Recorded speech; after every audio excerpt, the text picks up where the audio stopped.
Friends, ఈరోజు మన simple agriculture ఛానల్లో వరిలో మొగిపురుగు సంతానాన్ని నీమ్ ఆయిల్తో అనగా వేప నూనెతో నాశనం చేయడం ఎలా అన్న దాని గురించి తెలుసుకుందాం. వరిలో మొగిపురుగు సమస్య 2 దశల్లో వస్తుంది. నారుమడిలోని నారుకొన ఆకులపై రెక్కల పురుగు 200 నుంచి 250 గుడ్లను పెడుతుంది. ఇవి 20 నుంచి 25 రోజుల్లో పొదిగి లార్వ దశకు వచ్చి మొగిని కాండాన్ని తినివేయడం జరుగుతుంది. ఇది మొదటి దశ. ఈ దశలో మొగి కాండం మొక్కలు చనిపోవడం, పిలుకలు రాకపోవడం అనేది జరుగుతుంది. మరి దీనికి పూర్తి పరిష్కారం, నాటు వేసేటప్పుడు నారుకొన ఆకులను తుంచడం ద్వారా పురుగు యొక్క గుడ్లను నాశనం చేయవచ్చు.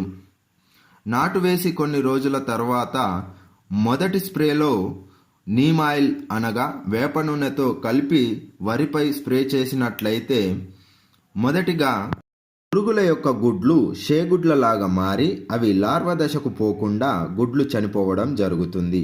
నీమ్ ఆయిల్ అనగా వేప నూనెను మొక్కలపై స్ప్రే చేసినప్పుడు పురుగులు అనగా మొగిపురుగు, ఆకుపచ్చపురుగు, కత్తెర పురుగు, కాండం తొలచు పురుగులు ఆ ఆకులను తిన్నట్లు అయితే మొగ పురుగులకు నపుంసకత్వం రావడం జరుగుతుంది.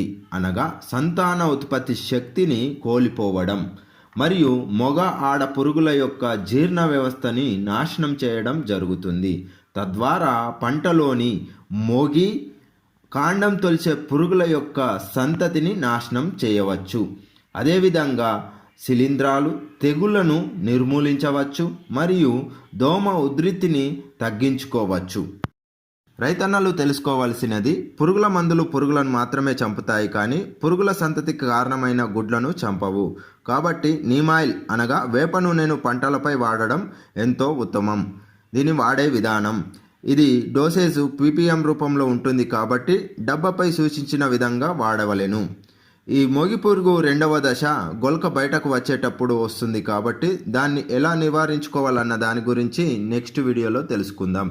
ఈ ఇన్ఫర్మేషన్ మీకు నచ్చినట్లయితే లైక్ చేయండి, షేర్ చేయండి, సబ్స్క్రైబ్ చేసుకోండి మా ఛానల్ని. Thank you.